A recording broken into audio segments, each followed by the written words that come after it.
that's when I fall. I can't help myself at all. When I get whiskey bent and hell-bound, play me the song about a rambling man. Put a cold one in my hand.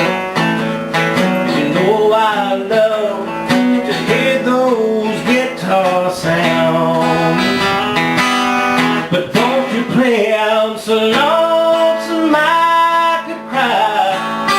I get all balled up inside, and I get whiskey bent and hell-bound.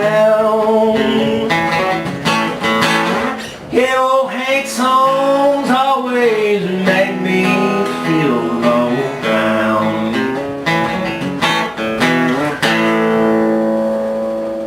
Welcome to my 5th episode of Backroads America. My name is John Mark Davis, and this show is intended to give you my perspective on country music in little short segments.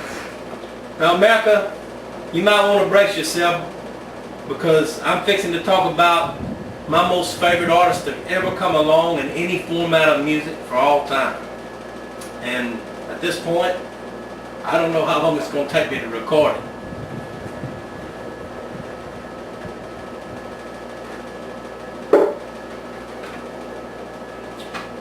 If there was ever anybody in the history of my life that I've ever wanted to be, it would have had to been Hank Williams Jr. when I was 16 or 17 years old. Now, I have looked up to lots of people in my life, but I've never wanted to just be anybody except for myself, Hank Williams Jr.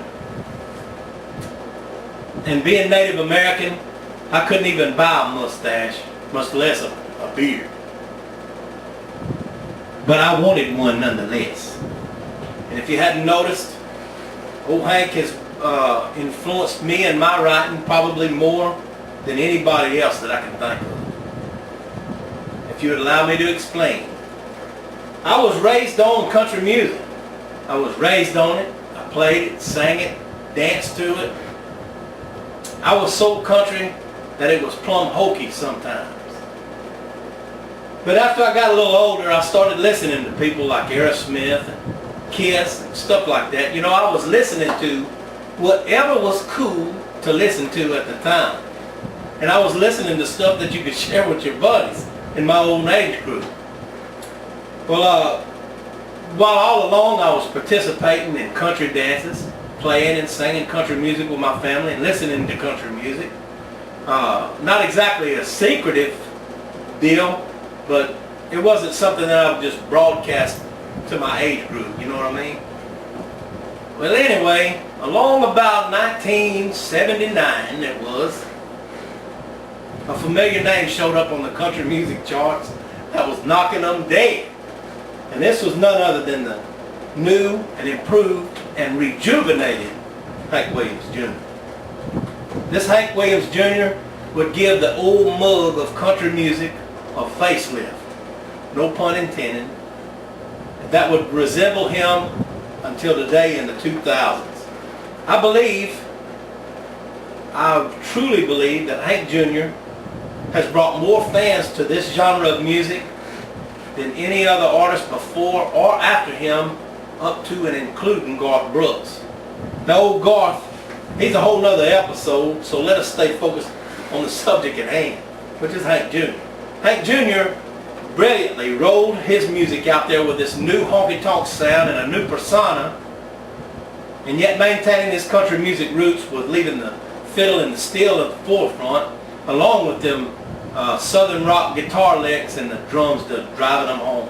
And on top of that, another opinion of mine, but I believe that Family Tradition was probably the most clever written country music song ever. This era in the late 70s to the late 80s, it belonged to Hank Jr., solely to Hank Jr., hands down.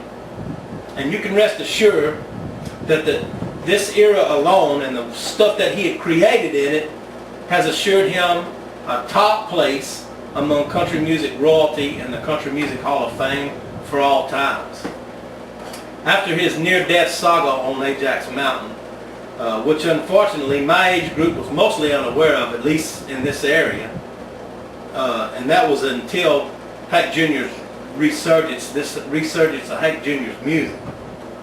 Now, we're well versed on it because we gobbled up everything we could find on this guy like you would for a superhero or something. You knew that you were witnessing something significant when you and all your buddies was waiting there at the record shop for Hank's newest album to come out. And they would sell that thing out on the first day. I mean, they could not keep this thing on the shelves. And also, this was a different attitude altogether, man. I mean, when all of the high school parking lots in the South were blaring Hank Williams Jr. music in the morning, at dinner time, and when school was out. Also, Hank Jr.'s albums were some of the few albums that we had purchased that we knew every song and listened to every song on the album. Man, this guy was cool now, I'm telling you. After this segment, I'd like for you to go to the search bar up there, here on YouTube, and type in Hank Williams Jr., You Win Again. And what'll come up, I imagine, is make sure it's this. It was a show in probably the mid-'80s, and it was a tribute to the Hank Sr. Hank Jr. was sitting there at that baby grand piano, with that black cowboy hat on, with that rattlesnake band around it. Man, I'm telling you, this guy was cool. This is the guy that we couldn't get enough of. I mean, this was a whole new attitude in country music. Now look, I want you to go there and check it out. But I want you to come back here to the second segment of this 5th episode of Backroads America, because we got a whole lot more Hank to talk about. So I'll say goodbye for now, and I'll close out with a song that Hank recorded called Come and Go Blues. So until next time, I'll see you on the back roads.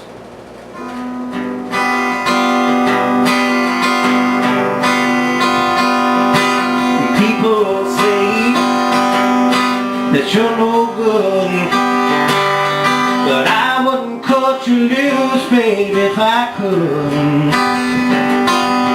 But I seem to stay down on the ground. But baby, I'm too far gone to start turning around. Only you can make up your mind and take me where you go. You just leave me here behind. Woman, you got those come and go blues.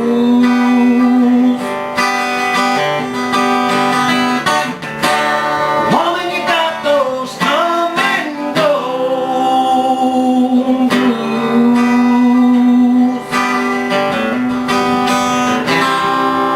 Got me feeling like a fool.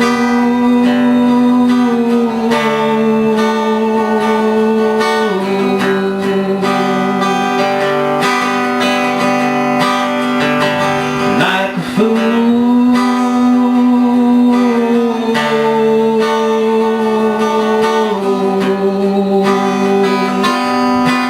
Round and round, round we go.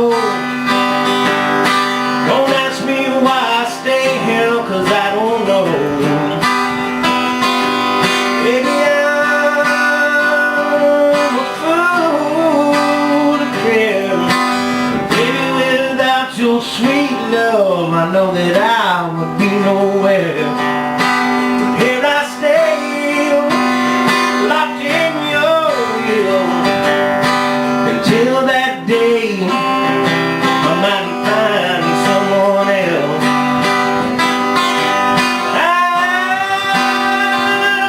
I don't know just when that will be.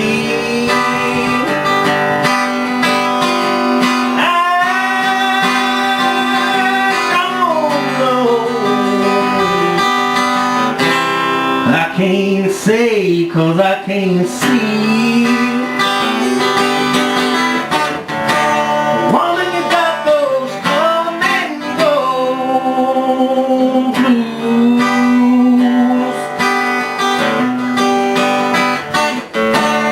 Woman, you got those come and go blues.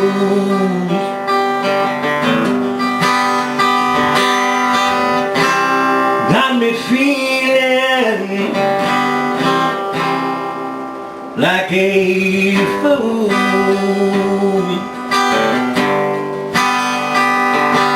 Like a fool. You be your ass back here to the second segment of this fifth episode of Backroads America.